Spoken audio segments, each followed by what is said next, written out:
Free your mind now. Be part of People's Pan-African Parliament, the Pan-African Pyramid Debate with your speaker, Andrew Irumba Katusabe. The protocols have been observed, awards have been given. Allow me to fly past all pleasantries, and I will just mention all protocol observed. I appreciate the invitation to be part of you.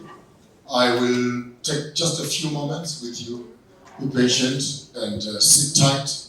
I'll take you on a small little academic, intellectual turn, which I hope at the end of this conversation we all should be, to a certain extent, in one unit frame of mind to allow us and guide us forward. I hold in my hands 4 passports. These are all my passports. They are not from different countries. And this is what I have spent for the past 10 years, just about 12 years, traveling around Africa and a little bit around outside of the continent. I must be quick to tell you that only one of them has expired as an illustration. Only one has expired. The other 3 I'm holding are still valid, but the pages are finished. Now, I hope you get the illustration. The pages are finished. Because every time you cross a country, you must get a visa. Every time you cross a country, you must get a permit. You must get a visa, you must get a permit. Before you notice it, in 1 year, 2 years, the other one is finished. Go there, grab another one again. 2, 3 years, they come around, it's finished. And then you go pick up, this one I picked it up last week. This one I picked up last week. I still have 2 pages left in this one before I can start using the other one. And illustration number 2, in my hands here, I hold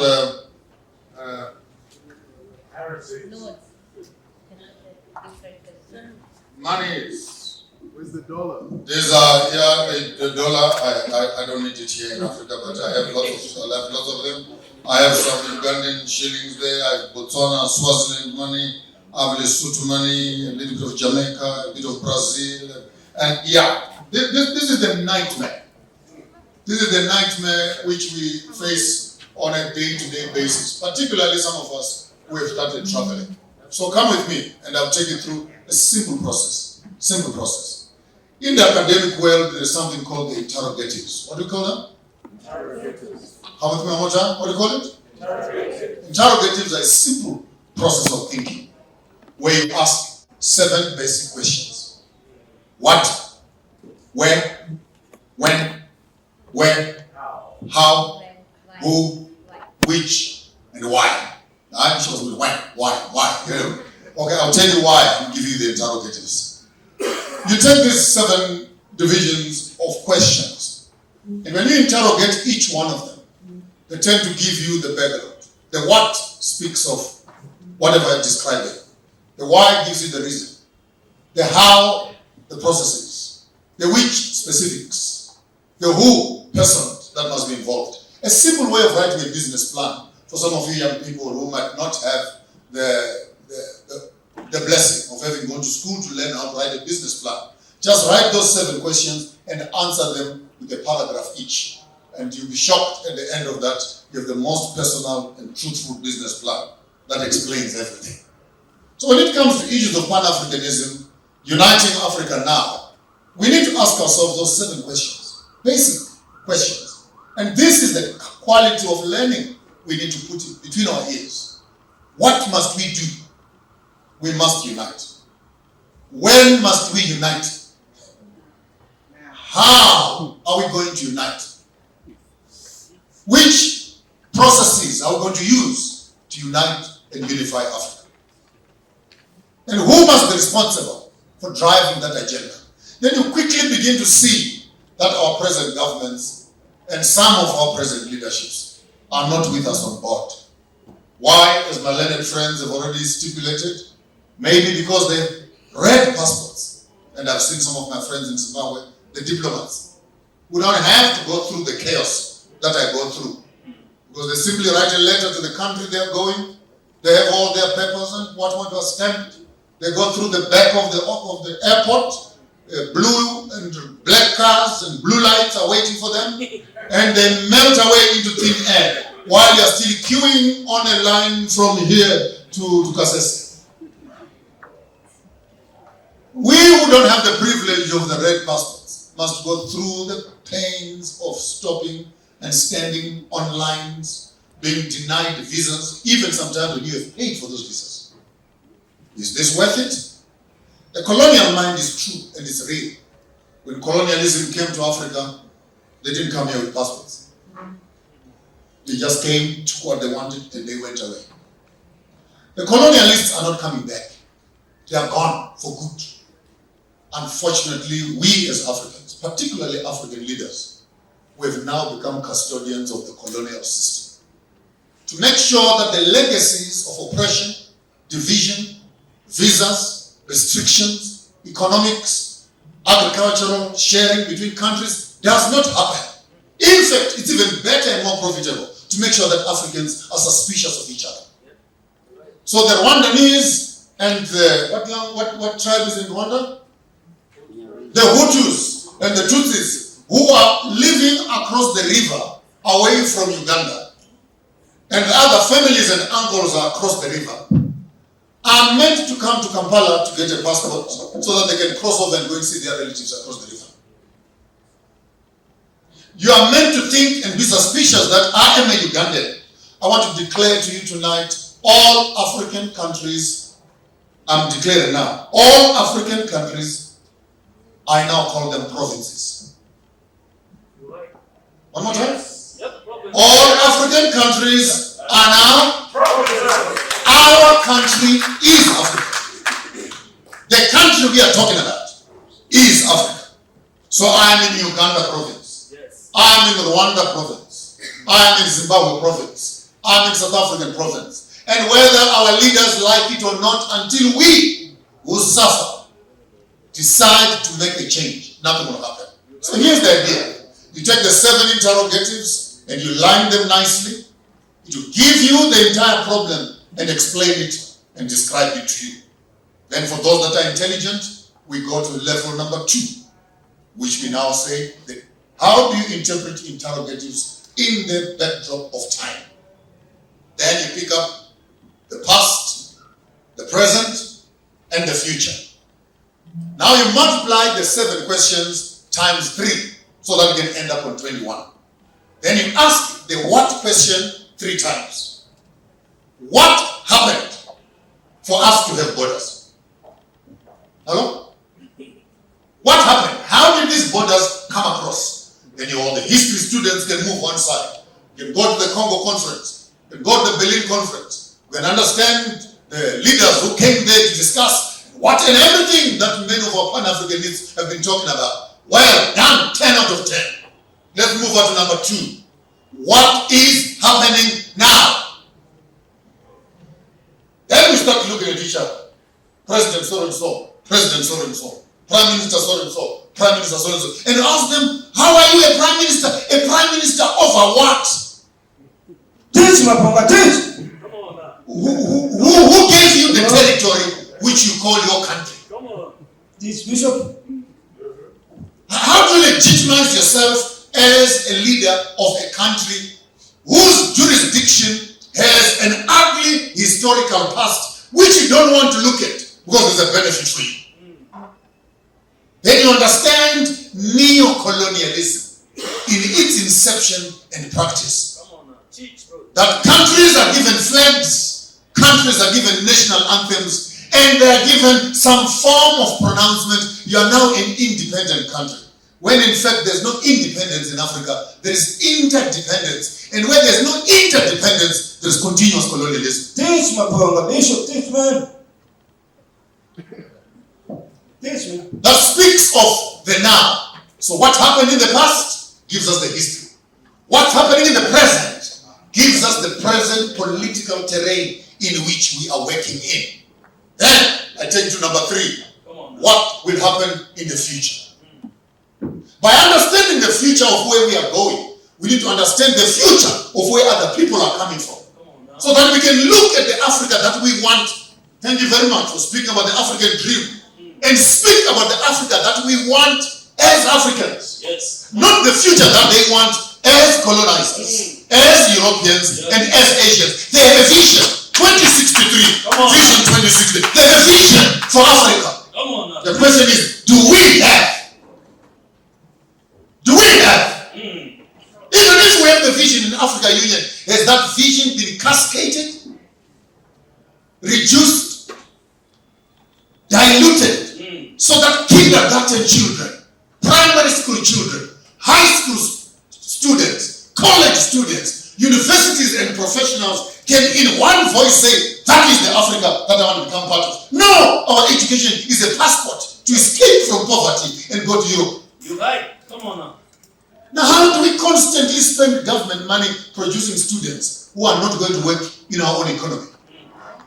How do we spend our fiscus and taxpayers' money to subsidize, look after them in college, look after them in hospital, pay for their school fees, only for them to graduate and they die on the Mediterranean? Come on.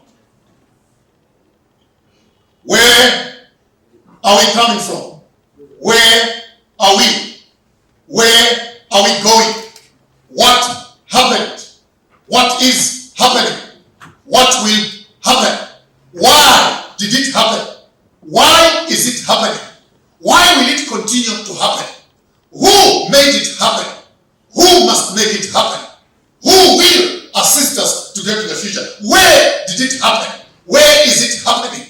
Where will it continue to happen? How did it happen? How is it happening? How will it continue to happen? And until we begin to be critical, asking those uncomfortable questions that determine our history, reveal our present, and project our future, we will keep on becoming talkers and very few doers. Teach. Come on. Right. As Dr. Chihombori says, you are not yet tired until you are tired of being tired. Come on. Nothing will happen until you decide to do about nothing that is happening. Enough is enough. Amen. Yes. Level number 1, ask the interrogatives. Level number 2, comprehend the time frames into 3 sections. Now I'm going for the A students. People think that Pan-Africanism is just slogans. Let's do some academic exercise here. And let me incite your minds to some calibrations of thought. Item number 3, which is level number 3 for the high students. Come on now. Now we do benchmarking. What do we call it? Benchmark. One more time, what do you call it? Benchmark. So show me your hands like this. Show me your hands like this. Not. Yeah, like this. Like this. I want you to make a compass in your mind. This will help you to keep this information fresh. This is the north. Are you with me? At the bottom here, that is the south. This is the east, and that is the west. So you take your interrogatives, 7 of them. You take your time frames, 3 of them, multiply by 7. You now have 21 questions. Then you take your 21 questions and you move on the benchmarking, where you say, how are they doing it in the north? How are they doing it in the south? How are they doing it in the east? And how are they doing it in the west? By so doing, you begin to understand what makes the Asiatic world, particularly China as a leader, what is it that they're doing? What is it that we must be doing? How are they doing it? And why are they doing it? When did they start? How did the west, the north, the south look at them? Where are they now? Yes. Where are they going? Are you following? Come on. Teach, brother. You get to Europe and say, how was Europe formulated? That you have Belgium, you have France, you have Britain, you have Sweden, you have Norway, you have Italy, you have Greece, you have Portugal. How is it that in Europe you just need one Schengen visa and you can tour from the Alps to Greece to Italy and crisscross over with one currency in your hands, with one free transport in your hand, with flights and everything, and no one will ask you where are you coming from and where are you going? Come on. And then you talk about the euro becoming a currency that can be spoken about in the world. Why? countries, the Netherlands, the Caucasians, came together, consolidated their plan. Yes. Came together, the Netherlands came together. Don't play with white people. When they want and they know what they want, Come on now. they know what unity means. Teach. They can argue amongst each other. But when it comes to business, they never undermine each other. They unite and stick together and make sure that their business leaders can die, come and go. But agenda does not change. Continuity. You right. Can't tell me that from 1700s to date. Continuity. The agenda of the colonialist on the African table remains. The menu of the dog has not changed. Come on now. Preach. You hear me? That's right. The menu that the dog eats in Africa has not changed a bit. That's right. That's right. Choma. And you are the diet. This is the issue. You are either on the menu or you are the menu. Come on now. Yes, Maponga. And you ask yourself the same question, how did the 52 states in America come together to formulate one American dollar, one currency, free transport and trade? So the simple question I'm asking you, how do you create a superpower? Then the disaster begins. Africa. We can understand what's happening in the East. All of us here, either you're dressed up in Chinese, or you're walking on Chinese, or you're perfumed in China, or you're necklaced in China. But all of us here, all of us, in one way or the other, China is here, on your table, on your bedroom suite, on your underwear, on your bra, on your pants, somewhere. China is everywhere. To stay. They respect no privacy. They're everywhere. Come on now. This Maponga. Then ask yourself, how did China get there? How did America get there? 1776. How did Europe get there? And the question is, when will Africa start even thinking about getting there? Thinking. Come on now. Doing is another thing. And when I'm talking about thinking, I'm not undermining the works of our forefathers. They discuss the what must be done. Our present leaders don't want to discuss the how it must be done. Thank you. All of them, and the other day I said, call a meeting. All of you African leaders, call a meeting. No mediator, no European, no Asian. Call a meeting by yourselves with one agenda. How do we unite Africa and make it work for us? Come on. Call a meeting. You don't need no one to come and mediate it for you. By yourselves. Tell me that the agenda of Africa is important. In conclusion, what we benefit when Africa is united? I start with the softer issues. Very beautiful issues. Young ladies, never curse God and say they are not meant to marry me. Come on. Come on. Like all this I'm seeing now, I would hire an Airbus before I even offload in Johannesburg. You'll have disappeared. You've disappeared between these two borders here. There are enough men who are looking for beautiful Uganda women. And there are enough girls there also who are looking for the handsome Uganda men. So, from the basics, it opens the borders to marriages and intermarriages, fostering and helping us to further unite. Brothers-in-laws and sisters-in-laws, we're eating together. Cows are crossing the river this week. Next week, another cows are coming this way. Goats are jumping over bridges. And the relationships can begin to be made. And I know what I'm talking about. I'm looking at academic qualifications. Universities are good at 7 subjects in Africa. With free borders. Then you know, if I want to do science, I go there. If I want to do law, I go there. If I want to do medicine, I go there. If I want to do tourism, I go there. If I want to, then it opens up our minds. And by activating the minds of the young people through education, we begin to create an intellectual HR body of thinking Africans who can begin to learn from each other, knowing each other. Don't talk about me, talk with me. Don't say, here Nigerians. Have you been to Nigeria?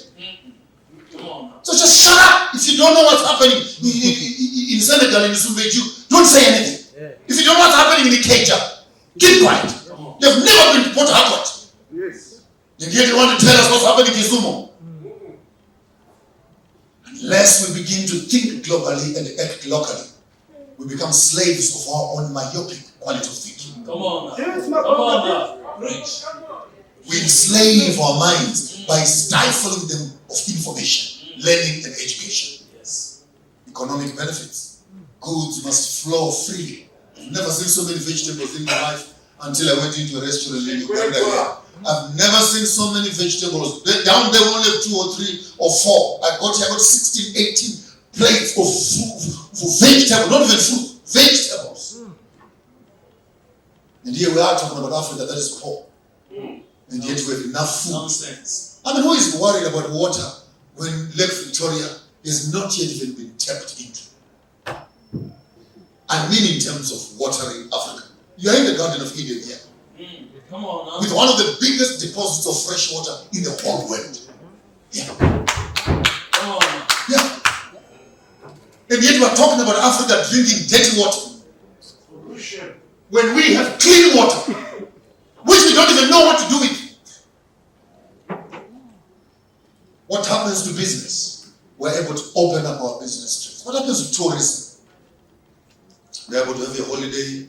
Like I was in Zimbabwe on, today's what? Today's Saturday. I woke up in Harare on Thursday. I had lunch in Johannesburg and I had supper in Kampala. How?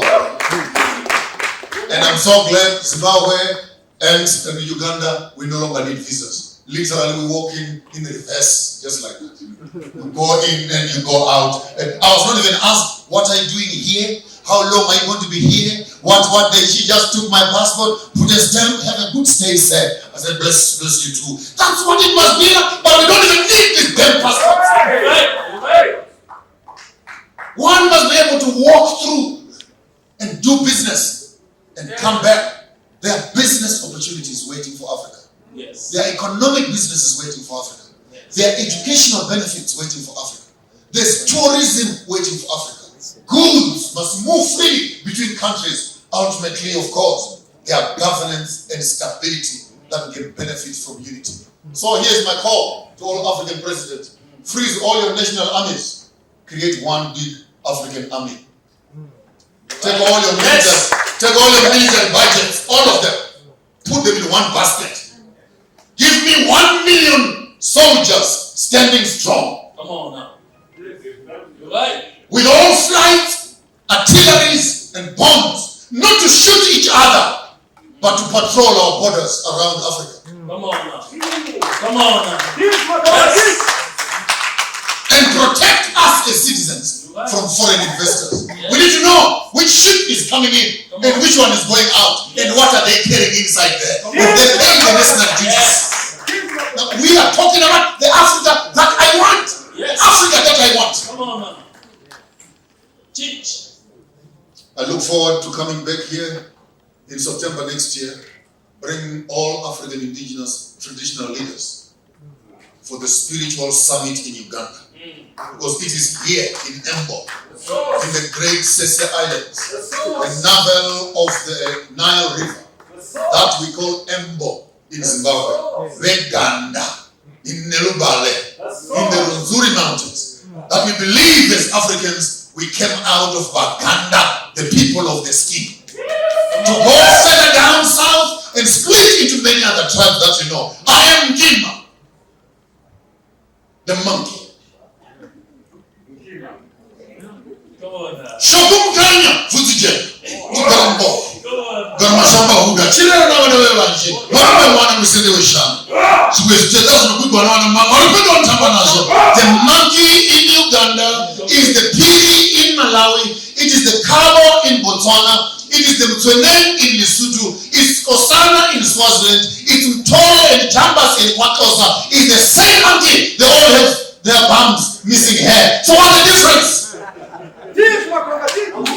Until we understand that our totems in terms of our preservation join us together. You have lion tribes, Bologomas here, we have Shumbas over there, we have Taums over there, we have Gurundoros over there. He's the lion. You have crocodiles over here. We have crocodiles over there. You have birds over here. We have birds over there. Zebras are here. Zebras are over there. And our African people are still linked and connected by our totemic inclinations, which supersede our linguistic differences.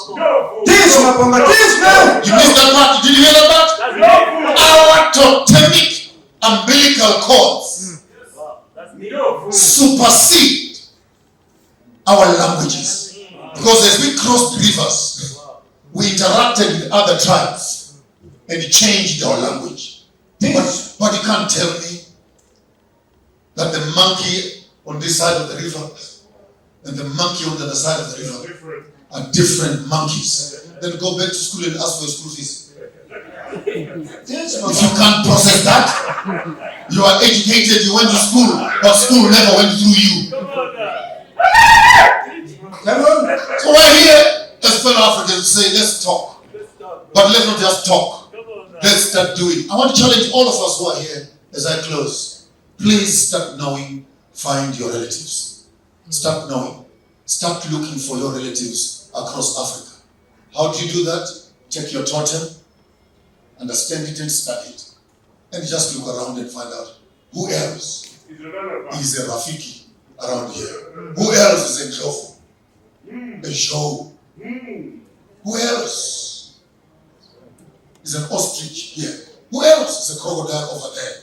You may be shocked that from Sudan to Cairo to South Africa to the Karoo to Mozambique, Africa is one people. Teach, Maponga. Africa is One people. politics and religion separate us. Spirituality unites us. Thank you so much.